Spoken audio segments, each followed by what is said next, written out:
go. Hey folks, it's Amy K Sunday Fun Day here for you this evening, and you asked for it, so tonight we are going to make the classic Old Fashioned, one of my personal favorites. So a guest walks into your bar or your home bar and they ask for an Old Fashioned. First thing you ask, bourbon or rye? I'm going to use rye tonight. So rye is going to add a little more heat, a little more grip, as we say in the bartending world.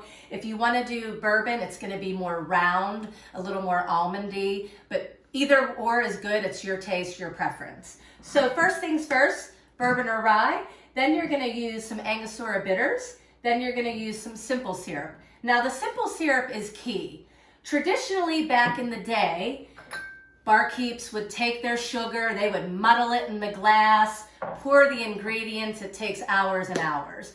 But we don't have time for that in the 21st century. So what we do, we get your good old school Demerara sugar, equal parts I suggest.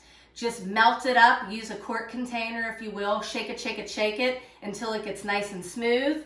Keep it in a vessel. It's good for up to 2 weeks in your refrigerator. So what you're gonna do, first step, I always take a good nice ounce. You can traditionally pour it in your mixing glass and build it that way, pour over fresh ice, or just do it in your glass. For tonight, I'm gonna do it in the mixing jar just because it's a good beginner step, and then eventually we'll get into this stage. So 2 ounces of your delicious rye tonight. I think we maybe need 3. Stay home, you know, we need 3. Pam, if you can zoom in here a little bit. Then you want to do just a bar spoon of the simple because you do not want this to be over sweet.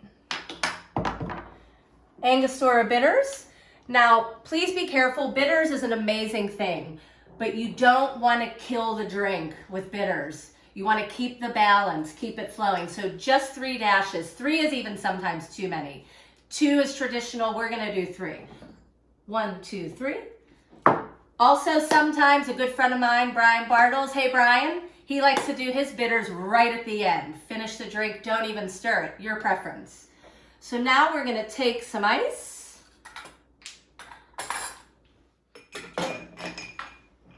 And we are going to stir this.